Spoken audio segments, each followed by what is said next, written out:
మీ అందరికీ నా హృదయపూర్వక వందనాలు. చెమ్మగలిగిన దేవుని పిల్లారా, మళ్ళా తిరిగి గత శనివారం నుంచి శనివారం వరకు దేవుడు మనల్ని, మన కుటుంబాన్ని, మన పిల్లల్ని, మనకున్న సమస్తాన్ని చల్లగా కంటికి రెప్పలాగా కాపాడి ఆహారం, ఆరోగ్యం సమస్తాన్ని ఇచ్చి పోషించి స్త్రీల కూడికగా కూడుకొని మళ్ళీ దేవుడిని ఆరాధించేంత గొప్ప భాగ్యం దేవుడు మనకి ఇచ్చినందుకు శిరస్సు ఉంచి మన ప్రభువైన యేసుక్రీస్తు వారి నామములో మన తండ్రి అయిన దేవుడికి శిరస్సు ఉంచి వందనాలు స్తుతులు తెలియచేసుకుంటూ చిన్న ప్రార్థన చేసుకుని వాక్యాన్ని మనం ధ్యానం చేసుకుందాం.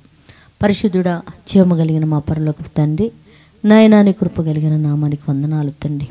స్త్రీల సమాజముగా కూడి నేను స్తుతించడానికి, గణపరచడానికి, అనేక విషయాల నిమిత్తం ప్రార్థన చేసుకోవడానికి మాకు ఇచ్చిన గొప్ప భాగ్యం బట్టి తండ్రి నీకు వందనాలు చెల్లించుకుంటున్నాం. నాయన కుటుంబాలంటే నీ కంటికి రెప్పలాగా కాపాడి ఈ వారం అంతట్లోనైనా మీ దయ, మీ కనికరం మా మీద చూపిన తండ్రి. రాకపోకల విషయంలో, చదువుల విషయంలో, ఆరోగ్య విషయంలో కృప చూపావు తండ్రి. ఇప్పుడు కొద్ది మాటలు ధ్యానం చేసుకోబోతుండగా వినగలిగే చెవి, గ్రహించగలిగే హృదయం ఇచ్చి చెప్పబోతున్న నన్ను కూడా పరిశుద్ధాత్మ చేత అభిషేకించి నీ మాట చెప్పే భాగ్యమేమని క్రీస్తు పేరటి ప్రార్థన అడుగుతున్నాం తండ్రి. ఆమెన్.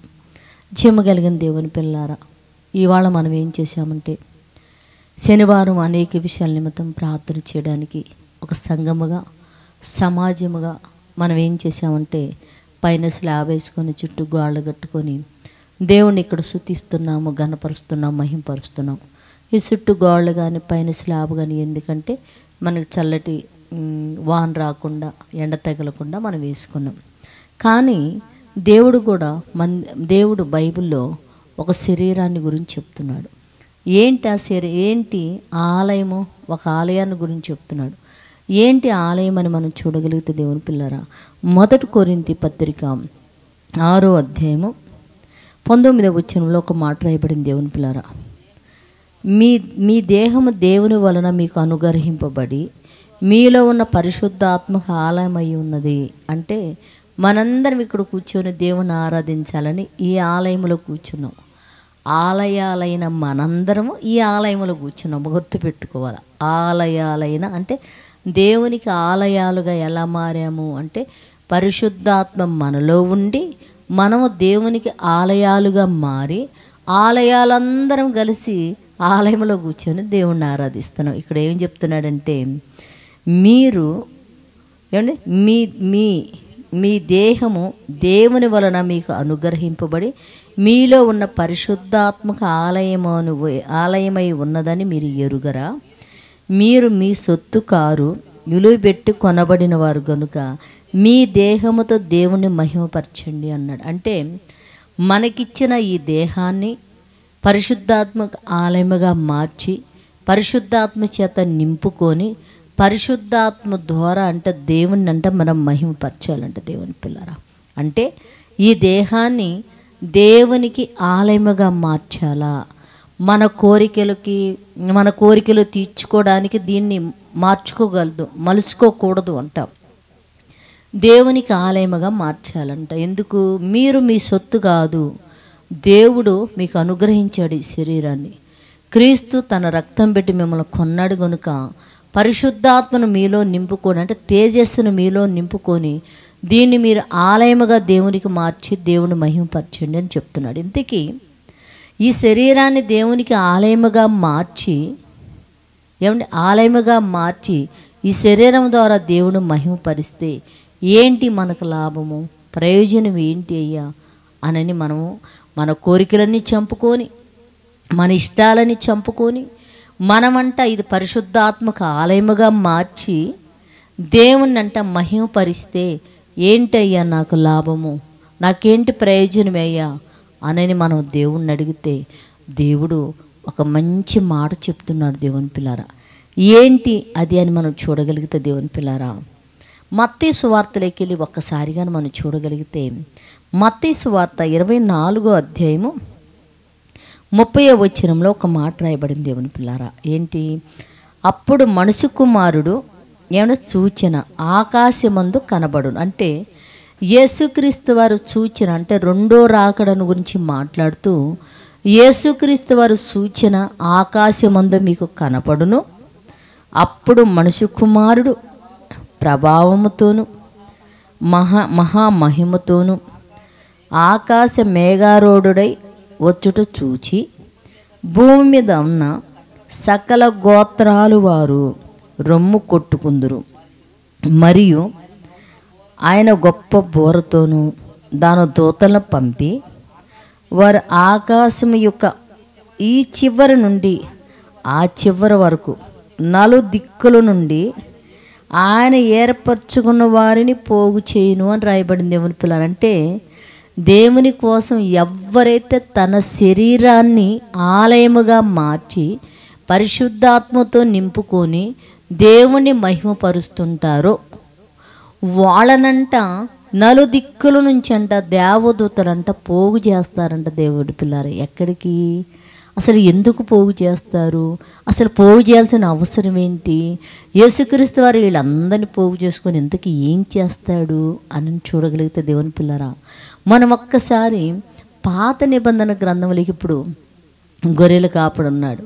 సాయంత్రం వచ్చేతలకి అన్నిటిని దొడ్లేకి తీసుకొచ్చి అన్నీ ఉన్నాయా లేవా చూసుకుంటాడు, దెబ్బలు తగిలినాయా లేవా చూసుకుంటాడనమాట.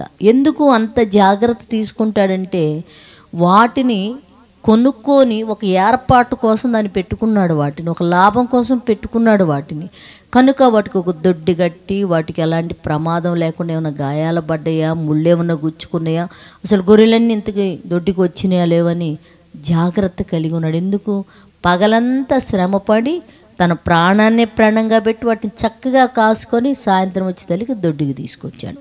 మహానుభావుడని యేసుక్రీస్తు వారు కూడా ఒక బోరధ్వనితో 4 దిక్కులంట దూతలు పంపి తనకు ఏర్పాటు చేసుకున్న వాళ్ళందరినీ అంట తన దగ్గరికి తీసుకొచ్చుకొని పెట్టుకున్నాడంట. ఎందుకు పెట్టుకున్నాడో ఒక్కసారి మనం పాత నిబంధన గ్రంథములోకి వెళ్ళి చూడగలిగితే దేవుని పిల్లారా, మరి పాత నిబంధన గ్రంథం నిర్గమ కాండములో మరి నిర్గమకాండము 40వ అధ్యాయము 34వ వచనములో ఇశ్రాయేలు ప్రయాణముల గురించి ఇక్కడ రాయబడింది. దేవుని పిల్లారా, ఇశ్రాయేలు ప్రయాణము కానాను దేశం నుంచి వీళ్ళు ఎక్కడికి వెళ్ళాలంటే ఏమో ఇక్కడ వీళ్ళు ఏంటంటే పాలు తేనెలు ప్రవహించే కానాను దేశం వెళ్ళాల. వీళ్ళు ఎక్కడి నుంచి వీళ్ళు ఐగుప్తులో ఉంచి పాలు తేనెలు ప్రవహించే కానాను దేశం వీళ్ళు వెళ్ళాల. ఈ కానాను దేశం వెళ్ళాలంటే దేవుని పిల్లరా అంత ఆషామాషిగా వెళ్ళే పరిస్థితి కాదు. ఈ కానాను దేశం 6 లక్షల మంది వీళ్ళు బయలుదేరినప్పటికీ వీళ్ళలో సోమరిపోతులు ఉన్నారు, గొనిగే వాళ్ళు ఉన్నారు, సొనిగే వాళ్ళు ఉన్నారు, చెడ్డవారు ఉన్నారు, అందరు బయట అంటే శరీర పిచ్చి కలిగిన వారు ఉన్నారు, కోరికలు తీర్చుకునే వాళ్ళు ఉన్నారు, తిండిబోతులు ఉన్నారు వీళ్ళలో. మరి వీళ్ళందరూ ఉన్నారు కదా, మొత్తం కలిపి వీళ్ళలో విగ్రహారాధికులు ఉన్నారు, తాగుబోతులు ఉన్నారు, అందరు కలిసి 6 లక్షల మంది ఐగుప్తికి తీసుకెళ్ళాల బయలుదేరారు. అంత ఐగుప్తి దేశం అంత ఆషామాషిగా అంటే పాలు తేనెలు ప్రవహించే దేశము, శ్రేష్టమైన దేశము, పరలోకానికి సూచనగా ఉన్న దేశము. ఆ దేశాన్ని 6 లక్షల మంది మొత్తానికి కాలు బలంగా ముసలామొత్తుగా చిన్న పిల్లల్ని తీసి పక్కన పెడితే 6 లక్షల మంది బయలుదేరారు. ఈ 6 లక్షల మంది పరిస్థితి ఎలా ఉంది అంటే అసలు వీళ్ళు ఎలా ప్రయాణం చేయాలి, ముందు ఎలా ప్రయాణం చేయాలనేది మనం చూడగలుగుతున్నాం. దేవుని పిల్లరా, మనం చూడగలిగితే నిర్గమకాండము 40వ అధ్యాయము 34వ వచనములో ఐగుప్తుకి వీళ్ళు ఎలా ఐగుప్తు నుంచి పాలు తేనెలు ప్రవహించే కానాను దేశానికి ఎలా ప్రయాణం చేస్తున్నారో చూద్దాము. అప్పుడు మేఘము ప్రత్యక్ష గుడారమును కమ్మగా, అంటే ప్రత్యక్ష గుడారం, ఒక గుడారం ఉందంట, ఒక మేఘం వచ్చంట ఆ గుడారాన్ని కమ్మిద్దంట. దేవుని పిల్లారు కమ్మగా యెహోవా తేజస్సు మందిరం మీద నిలిచెను.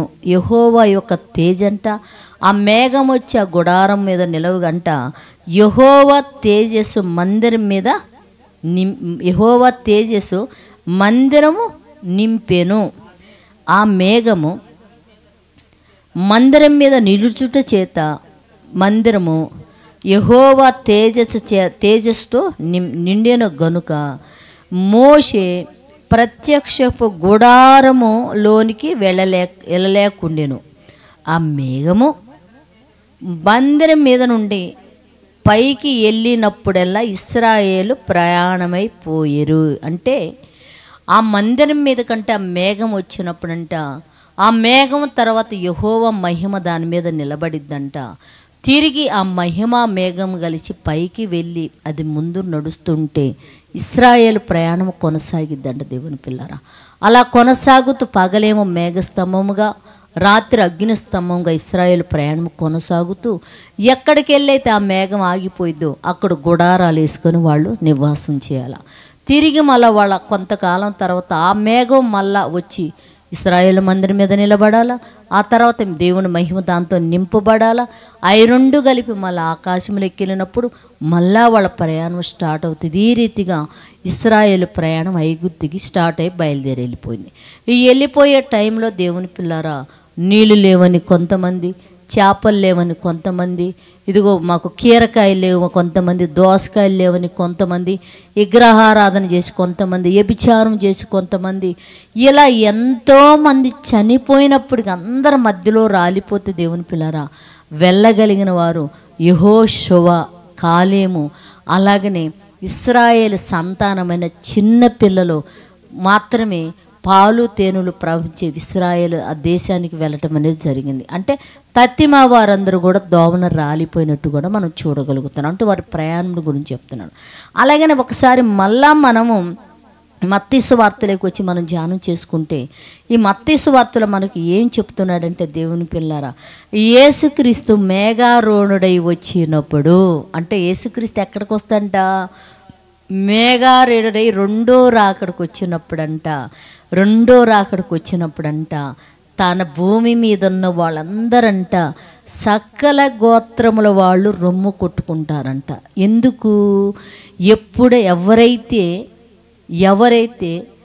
దేవునికి దేవుని వలన ఈ శరీరమును పొందామని చెప్పి పరిశుద్ధాత్మకు ఆలయముగా దీన్ని మార్చి దేవుని మహిమపరుస్తారో వాళ్ళందరి మీదకి యేసయ్య మేఘారూఢుడై వచ్చిన మరుక్షణమే వాళ్ళు ఏమైపోతారంటే యేసుక్రీస్తు వారి రూపములోకి వెళ్ళిపోతారు.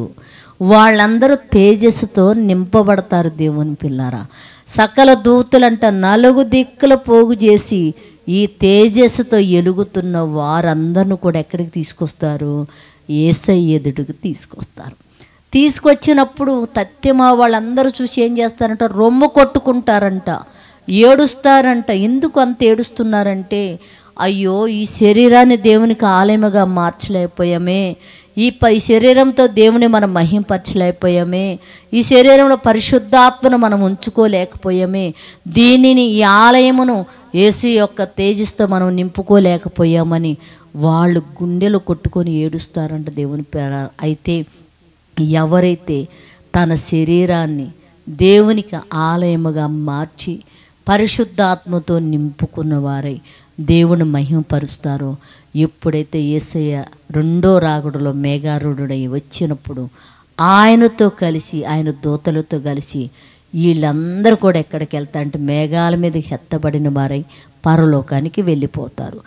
ఎవరైతే తన శరీరాన్ని దేవునికి ఆలయముగా మార్చకుండా పరిశుద్ధాత్మ చేత నింపుకోకుండా దేవుని మహిమపరచకుండా ఎవరికైతే తనకు నచ్చినట్టు వాళ్ళు బ్రతుకుతారో వాళ్ళు గుండెలు కొట్టుకుంటూ ఏడ్చుకుంటూ ఎక్కడికి వెళ్ళిపోతారంటే యేసయ్యను మహిమనైతే చూస్తారు కానీ దాన్ని పొందలేక వీళ్ళందరూ కూడా నిత్య నరకానికి వెళ్ళిపోతారు. ఆ రోజు ఇశ్రాయేలు ఎలాగైతే మేఘం వచ్చి నిండిన మందిరం మీద నిలబడే మరుక్షణమే యెహోవా తేజస్సు వచ్చింది. అవి రెండు కలిసినప్పుడు మోషే కూడా గుడారాలకి వెళ్ళలేకపోతారు. తిరిగి అవి రెండు కలిసి బయలుదేరి ప్రయాణం అయిపోతున్నప్పుడు ఇశ్రాయేలు ప్రయాణం జరిగింది దేవుని పిల్లారా. అలాగనే యేసయ్య మేఘారూఢుడు ఇచ్చినప్పుడు ఇదిగో తనకి ఎవరైతే ఈ శరీరాన్ని ఆలయముగా మార్చి మహిమపరుస్తారో వాళ్ళందరూ తేజరింపబడి ఆ మేఘముతో వీళ్ళు కూడా కలుసుకొని వీళ్ళు కూడా ప్రయాణమే ఎక్కడికి వెళ్తారంటే నిత్య జీవానికి వెళతారని చెప్పేసి చక్కగా ఈ మాటలు మనకు తెలియచేసినారు. కనుక మళ్ళీ మనం ఒకసారి కొరింథీ పత్రిక మనం చదువుకోగలిగితే చక్కటి మాట. కొరింథీ పత్రిక 6వ అధ్యాయము 19వ వచనంలో రాయబడిన ప్రకారం చూడండి, మీ దేహము దేవుని వలన మీకు అనుగ్రహింపబడింది, మీ దేహము దేవుని వలన మీకు అనుగ్రహింపబడింది గనుక మీలో ఉన్న పరిశుద్ధాత్మకి ఆలయమై ఉన్నామని మీరు ఎరిగి, అని పరిశుద్ధాత్మక ఆలయమై ఉన్నారని మీరు ఎరుగరా? మీరు మీ సొత్తుగా విలువ బట్టే కొనబడిన వారు గనుక మీ దేహముతో దేవుని మహిమపరచండి. భూమి మీద ఉన్న కాలంలో ఈ దేహాన్ని దేవునికి ఆలయముగా మార్చి మహిమపరిస్తే మేఘారూఢుడ యేసయ్య వచ్చినప్పుడు మనము కూడా ఏమైపోతామంటే ఆ మేఘాల మీద పరలోకానికి వెళ్ళిపోతాం. ఆనాటి కాలంలో మేఘం వచ్చి, ఇదిగో మా మేఘం వచ్చి దేవుని యెహోవా మహిమ వచ్చి గుడారం మీద నిలిచి అది ప్రయాణమైనప్పుడు ఇశ్రాయేలు ప్రయాణం పాలు తేనెలు ప్రవహించే దేశానికి ఎలాగా వెళ్ళిందో యేసయ్య మేఘారూఢుడై వచ్చినప్పుడు మనలో కూడా ఏంటంటే ఆయన రూపంలోకి మార్చుకొని తిరిగి పరలోకానికి తీసుకువెళ్తాడు. కనుక మన శరీరాన్ని దేవునికి ఆలయముగా మార్చి మనం ఆయన ఆరాధించి మహిమపరచగలిగితే యేసుక్రీస్తు రాకడలో మనం కూడా ఎత్తబడిన వారమే నిత్య జీవానికి వెళ్తాం. అలాంటి చేతి భూమి మీద ఉన్న ప్రతి బిడ్డ కలిగి ఉండినట్లు ప్రార్థించేద్దాం. పరిశుద్ధుడా, క్షేమ కలిగిన మా పరలోకపు తండ్రి నాయన, నీ కృప కలిగిన నామానికి వందనాలు నాయన. ఇదిగో నా తండ్రి, పాత నిబంధన గ్రంథంలో మేము ధ్యానించిన ప్రకారం తండ్రి నాయన ఇశ్రాయేలు ప్రయాణం నా తండ్రి నాయన పాలు తేనెలు ప్రవహించే కానానికి వెళ్ళటానికి ఇదిగో నా తండ్రి నైనా పాపముతో నిండిన నా తండ్రి నైనా ఐగుప్తును నా తండ్రి విడిచి వాళ్ళు బయలుదేరినప్పుడు నైనా ఇదిగో తండ్రి ప్రత్యక్ష గుడారం మీదకు మేఘం దిగింది. మేఘం దిగిన మరుక్షణమే నీ మహిమ నా తండ్రి నీ వెలుగు దాని మీదకు దిగి తిరిగి ఈ ఆకాశంకి ఎత్తబడి ప్రయాణం చేసినప్పుడు ఇశ్రాయేలు ప్రయాణం నైనా కొనసాగింది నైనా. అలాగనే మా జీవితం కూడా నైనా ఇదిగో ఈ శరీరాన్ని నైనా నీకు ఆలయముగా మార్చి నా తండ్రి పరిశుద్ధాత్మక ఆలయముగా మార్చి నిన్ను మహిమపరిస్తే యేసయ్య మేఘారూఢుడై వచ్చినప్పుడు తండ్రి ఆ మేఘాల మీద మేము కూడా నా తండ్రి హెచ్చింపబడిన వారమై నిత్య జీవాన్ని స్వతంత్రించుకునే భాగ్యం మాకు కలిగిద్దని వాక్యం ద్వారా మాకు తెలియచేసావు తండ్రి. భూమి మీద ఉన్న నీ బిడ్డలందరూ నా తండ్రి నైనా అయ్యా వాళ్ళ దేహాలు నా తండ్రి నైనా నీకు ఆలయముగా మార్చాలి నైనా, పరిశుద్ధాత్మడు నివసించే విధంగా మారిపోవాలి నా తండ్రి నైనా. ప్రతి ఒక్కళ్ళు కూడా వాళ్ళ శరీరాలతో నిన్ను మహిమపరచునైనా యేసయ్య రాకడలో ప్రతి బిడ్డ నా తండ్రి ఏ బిడ్డ జారిపోయి నిత్య నరకానికి వెళ్ళకుండా భూమి మీద ఉన్న ప్రతి బిడ్డ హెత్తబడినట్లు కృప చూపయ్యా. నేను బాధపడుతున్న వారు, నిందిస్తున్న వాళ్ళు, తిడుతున్న వారు నైనా, నీ పిల్లలను కొడుతున్న వారు నైనా వారందరి మీద నీ దయాన్ని కనికరు చూపిరైనా ప్రతి బిడ్డ మారుమడి సురక్షణ పొంది నిత్య జీవానికి వచ్చినట్లు కృప చూపమని అడుగుతున్నాం. వాళ్ళు కూడా మా సహోదరులే కదయ్యా, మా సోదరులే కదయ్యా. అయ్యా ఈ లోక తండ్రి అంధకార శక్తులైన దయ్యాలు బట్టి నాయన నీ బిడ్డలు నైనా నిన్ను అవమానిస్తున్నారు నైనా, నిన్ను తిడుతున్నారు తండ్రి, నీ బిడ్డలు హింసిస్తున్నారు నైనా. అట్టి బిడ్డలకి మారుమడి సురక్షణ కలుగు చేసి నిత్య జీవానికి వారసత్వం చేయమని అడుగుతున్నాయినా. ఎంతమందినైనా జుడిత సీజీసీని సబ్స్క్రైబ్ చేసుకొని చూస్తున్నారు వారిని వారి కుటుంబాలు మీరు ఆశీర్వదించి ఆ బిడ్డని సన్నిధానంలో మోకరిల్లి సహాయం అడిగితే దయచేయమని అడుగుతున్నాము. నేను స్త్రీల కొడుకులో కూర్చున్న ప్రతి కుటుంబాన్ని మీరు దర్శించండి, వాళ్ళ అవసరాల అక్కర్లు తీర్చినైనా మానక నీ సన్నిధానంలో ఈ దేహాన్ని నైనా నీకు ఆలయముగా మార్చినైనా నిన్ను మహిమపరిచి ఘనపరిచి క్రీస్తు రాకడలో ఎత్తబడే సంఘముగా దీన్ని తీర్చిదిద్ది మీరు మహిమ పొందమని మా రక్షకుడు నీ కుమారుడైన యేసయ్య పరిశుద్ధ నామములో ప్రార్థన అడుగుతున్నాము తండ్రి, ఆమెన్. మీ అందరికీ నా హృదయపూర్వక వందనములు, ధన్యవాదాలు.